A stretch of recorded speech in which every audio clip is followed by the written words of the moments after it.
अस्सलाम वालेकुम वरहमतुल्लाहि वबरकातुहू। दोस्तों वेलकम है आप सबका एक और ब्रांड न्यू वीडियो के अंदर। दोस्तों हमारी ऑनगोइंग सीरीज़ जारी थी रशिया वर्सेस यूक्रेन। आज आपको एक और एपिसोड में खुशामदीद।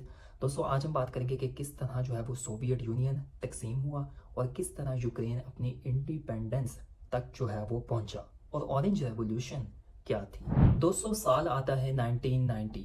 दोस्तों ये वो साल था कि जब जो है वो सोवियत यूनियन तकसीम होना स्टार्ट हुआ। दोस्तों सोवियत यूनियन तकसीम क्यों हुआ? क्योंकि लोगों ने जो है वो बहुत एहतजाज करना शुरू कर दिया। दोस्तों लोगों को ना बहुत ज़्यादा तंगी थी कि फ्रीडम नहीं है, जो गवर्नमेंट के पास सारा कंट्रोल है, लैक ऑफ फ्रीडम है, इसके बाद जो है वो जुल्म किया जाता है। तो दोस्तों इन सब चीज़ों की वजह से लोगों ने क्या किया कि उन्होंने जो है वो एहतजाज करना शुरू कर दिया और दोस्तों इस तरह जो है वो स्लोली स्लोली सोवियत यूनियन जो है वो तकसीम होता गया। दोस्तों इन ममालिक में से जो कि एहतजाज कर रहे थे इनमें से एक मुल्क था यूक्रेन।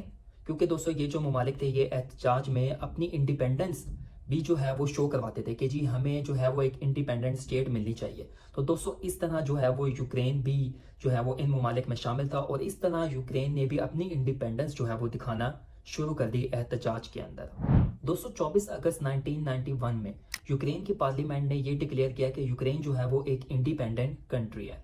दोस्तों और इसी साल वो 1 दिसंबर 1991 में जो है वो एक नेशन वाइड वोट जो है वो लिए गए और तकरीबन 90% लोगों ने जो है वो यूक्रेन की इंडिपेंडेंस मतलब कि अपनी इंडिपेंडेंस के अंदर जो है वो वोट दिया। यूक्रेनियन से जो है वो ये वोट लिए गए और तकरीबन 90% लोगों ने जो है वो वोट किया यूक्रेन की इंडिपेंडेंस के हक में। दोस्तों जो सोवियत यूनियन का कैपिटल था मॉस्को, उसमें भी जो है वो ये दिख रहा था कि अब सोवियत यूनियन ख़त्म होने वाला है। और दोस्तों 1991 के आखिर में सोवियत यूनियन पूरी तरीके से ख़त्म हो गया। दोस्तों इसके बाद आता है साल 1994 जब यूक्रेन ने अपने तमाम न्यूक्लियर वेपन्स जो है वो छोड़ दिए। दोस्तों उस टाइम जो है वो यूक्रेन थर्ड लार्जेस्ट कंट्री था न्यूक्लियर वेपन्स रखने वाला। दोस्तों क्यों? क्योंकि जो है वो सोवियत यूनियन के जो टाइम पीरियड के दौरान तकरीबन ज़्यादातर जो न्यूक्लियर वेपन्स है वो यूक्रेन में जो है वो रखे जाते थे।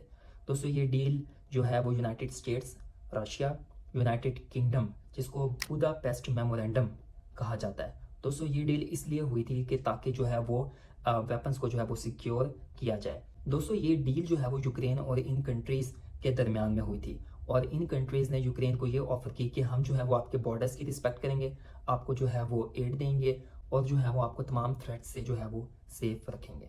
इसके बाद दोस्तों यूएस ने बहुत ही ज़्यादा लार्ज अमाउंट में यूक्रेन को जो है वो फॉरेन एड दी ताकि वो अपनी इकोनॉमी डेवलप कर सके और अपनी जो है वो दूसरे मामलात देख सके। इसके बाद दोस्तों फास्ट फॉरवर्ड करते हैं 2004 में। 2004 में दोस्तों ऑरेंज रेवोल्यूशन हुई। ये क्या थी कि दोस्तों इस साल जो है वो इलेक्शंस हो रहे थे यूक्रेन के अंदर। दो कैंडिडेट्स थे, विक्टर यानुकोविच और विक्टर यशचेंको। दोस्तों ये वो कैंडिडेट्स थे जो कि आपस में जो है वो इस जो प्रेसिडेंशियल इलेक्शन में जो है वो लड़ रहे थे और प्रेसिडेंट बनने की तवक्को कर रहे थे। दोस्तों हुआ ये कि इलेक्शन से कुछ दिन पहले विक्टर युशचेंको को जो है वो जहर देकर मरवाने की कोशिश की गई, मगर वो जो है बच गया और दोस्तों उसको जो है वो काफ़ी ज़्यादा जख्म आए। मगर दोस्तों हुआ ये कि जो दूसरा ओपोनेंट था विक्टर यानुकोविच वो इलेक्शंस जीत गया, जिसके रिजल्ट में बहुत ज़्यादा यूक्रेनियंस जो है वो एहतजाज करने रोड्स पर निकल आए। दोस्तों उन्होंने जो है वो ऑरेंज जो है शर्ट्स पहनी हुई थी जिसको ऑरेंज रेवोल्यूशन का नाम दिया गया। दोस्तों ये ऑरेंज शर्ट्स या फिर ऑरेंज कपड़े पहनने का मतलब ये था कि वो सपोर्ट दिखा रहे थे विक्टर युशचेंको को, जिसको जहर देकर जो है वो मरवाया गया था।